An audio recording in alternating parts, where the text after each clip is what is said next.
Anda menyaksikan Flash Report bersama saya Anggi Hilman dan inilah Flash Report edisi hari ini.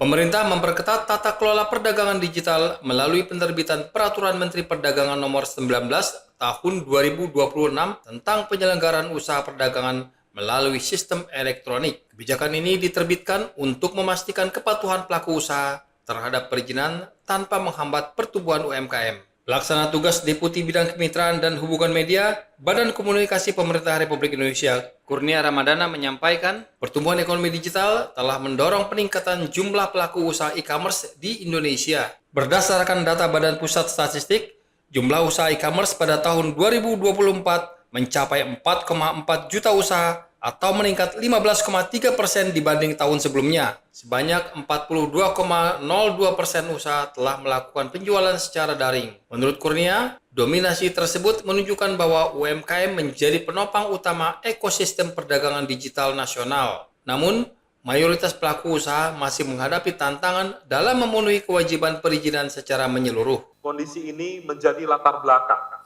diterbitkannya Peraturan Menteri Perdagangan Nomor 19 Tahun 2026 tentang penyelenggaraan usaha perdagangan melalui sistem elektronik. Tujuannya untuk memperkuat implementasi dan kepatuhan terhadap kewajiban perizinan berusaha dalam ekosistem PMSE, sekaligus menghadirkan ekosistem perdagangan digital yang lebih tertib, sehat, dan memberikan kepastian hukum bagi pelaku usaha serta konsumen. Melalui Permendag ini, pemerintah berupaya menyeimbangkan dua kepentingan utama, baik memastikan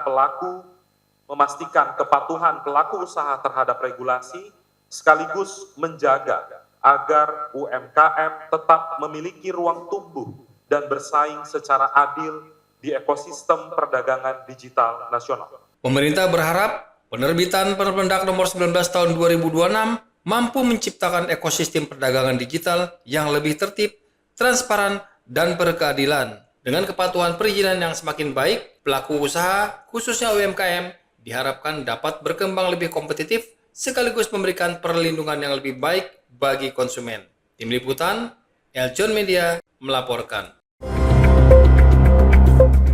Juru bicara Kementerian Luar Negeri Iran, Ismail Baghai, menegaskan pemerintah Iran belum memiliki rencana untuk kembali ke meja perundingan dengan Amerika Serikat. Menurutnya, di tengah meningkatnya eskalasi militer, prioritas pemerintah adalah memperkuat kesiapsiagaan pertahanan dan melindungi kepentingan nasional. Pernyataan tersebut disampaikan setelah Amerika Serikat kembali melancarkan serangan terhadap sejumlah target militer Iran, termasuk fasilitas pertahanan dan lokasi strategis di kawasan pesisir Selat Hormuz. Teheran menilai langkah Washington semakin memperburuk hubungan kedua negara dan memperkecil peluang penyelesaian melalui jalur diplomasi. Iran menegaskan tidak akan memulai perundingan selama tekanan militer masih berlangsung. Pemerintah Iran juga menyatakan tiap bentuk dialog harus dilandasi prinsip saling menghormati tanpa ancaman kekuatan militer serta menghormati Iran sesuai hukum internasional. Di sisi lain, Presiden Amerika Serikat Donald Trump masih membuka peluang dialog, namun tetap menetapkan bahwa operasi militer berlanjut apabila Iran tidak memenuhi tuntutan Washington. Perbedaan sikap kedua negara ini membuat upaya diplomasi masih menghadapi jalan terjal. Komunikasi internasional, termasuk Perserikatan Bangsa-Bangsa dan sejumlah negara di Timur Tengah, terus mendorong kedua pihak menahan diri untuk mengutamakan dialog. Pengamat menilai konflik yang berlarut dapat memperbesar risiko instabilitas kawasan, mengganggu jalur pelayaran internasional, serta menekan pasar energi dunia. Hingga kini, belum ada sinyal positif mengenai dimulainya kembali perundingan antara Iran dan Amerika. Dengan kondisi keamanan yang masih memanas, pemerintah Iran menegaskan akan terus memprioritaskan pertahanan negara sambil menunggu perubahan sikap dari pihak Amerika Serikat. Tim Liputan,